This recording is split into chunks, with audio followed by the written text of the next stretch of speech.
Hello YouTube, it's just Paul again. Something this is coming back to the amplifier that we've done on this series, and that's bringing it back to life. Also doing a few upgrades to make it a bit more indestructible.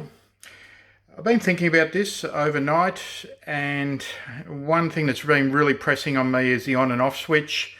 That 30 amp of potential current through that switch, and it's only a 10 amp switch. And keeping in mind that the manufacturer originally only put a 5 amp switch in this amplifier.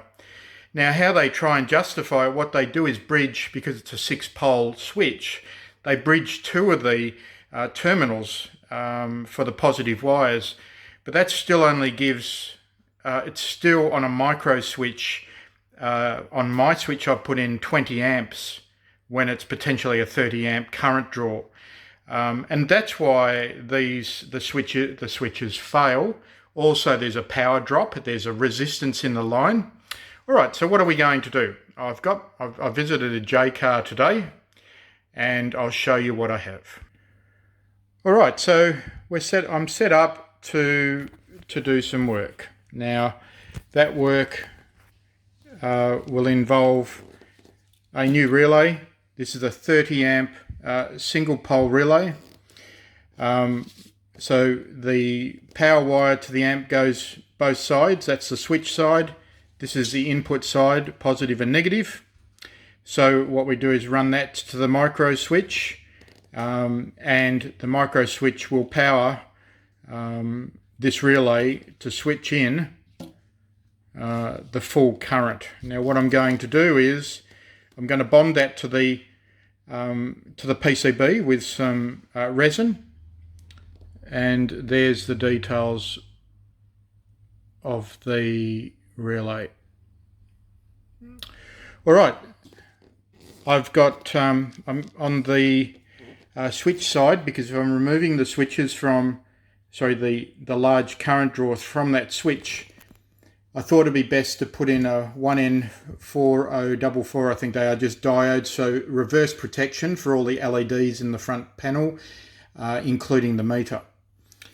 There's the 2-pack resin. I'm also going to upgrade the wiring to an 8-grade wire. Okay, so if we compare the two wires, you can see the difference. Okay, there we go. All right, I'll start to dismantle the covers and get ready to start work on this this job.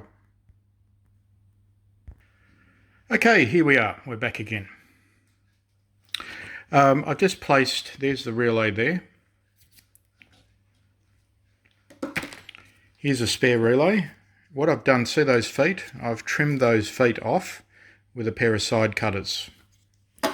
So what we're left with is that. And what I'm going to do is run the relay there, I think.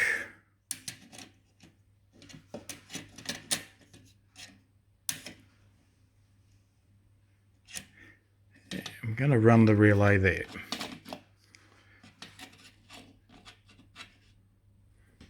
Just like that. All right, so what do I have to do? Sorry about the camera today.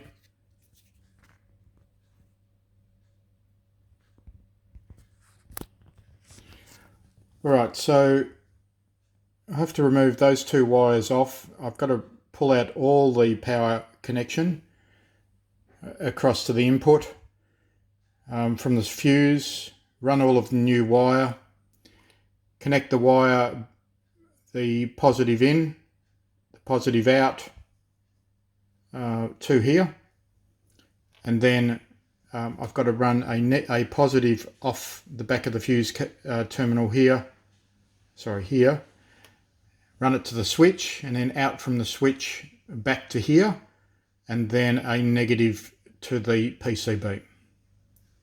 All right, I'll start work. Okay, an update. We're sort of probably halfway through the job at the moment. Alright.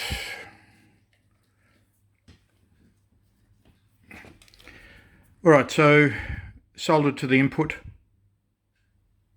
Done a much better job than original factory.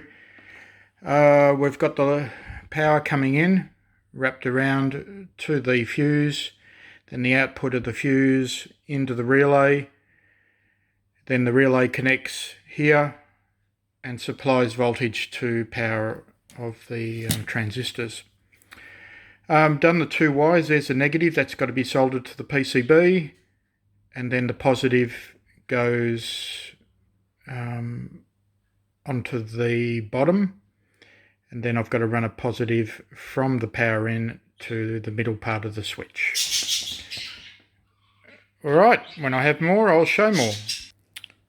Okay, back again. Where are we at? The job's around about 80% now, so it's all good. Just keep in mind, just if you're going to do something like this, it's just logical. So it always helps to write things down. Have a multimeter. Make sure you get everything right. I've decided against the gluing this down. So what I've used is trusty old Gorilla Tape. This is extremely strong even under heat. And this is going to almost touch the top cover. Well, it probably is just a tiny bit, so that's going to keep pressure on that area as well. I've just gone through and neatened this up and done factory cable ties. This is the job here on the switch. So I've still used the two lugs there and there, there and there, and left everything else out as factory. So hopefully that makes sense what's actually happening here. So what we used to have, or what I used to have on here, factory, was we had all this current going through this small micro switch. And the micro switch would heat up, crack, and transfer heat through the circuit into the other switches. So what we're doing, with this current setup, now what we're doing is the input comes to here and it doesn't get anywhere near the switch. And then what we're doing via the positive and negative on the coil, and the negative goes to the board, is activate the relay to join those two wires together, which then turns the amp on.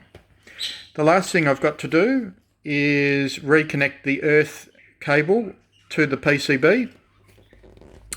Word of advice,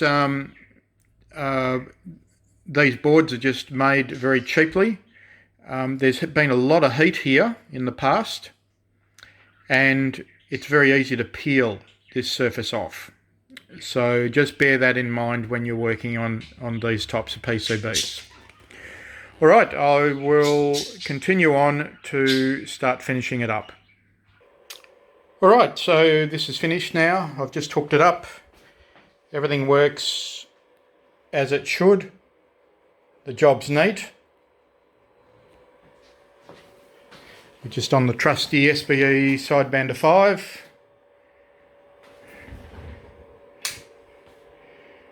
You've got RX.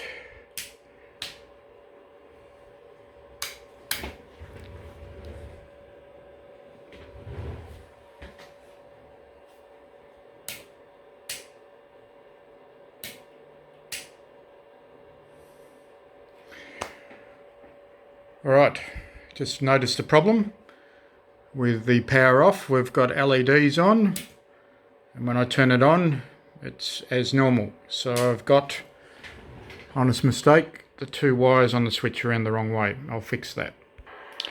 Okay, all fixed. I'm just going to do a quick on-air test.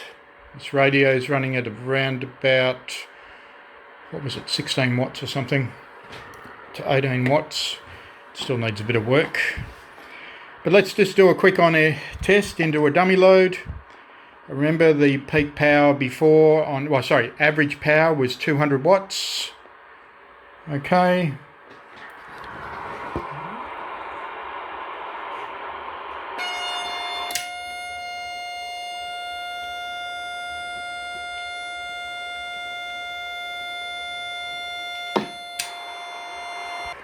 Alright, so it's around about a 20 watt increase on what it was before I started this morning. So just let's see what it's like on the MFJ tuner in peak mode.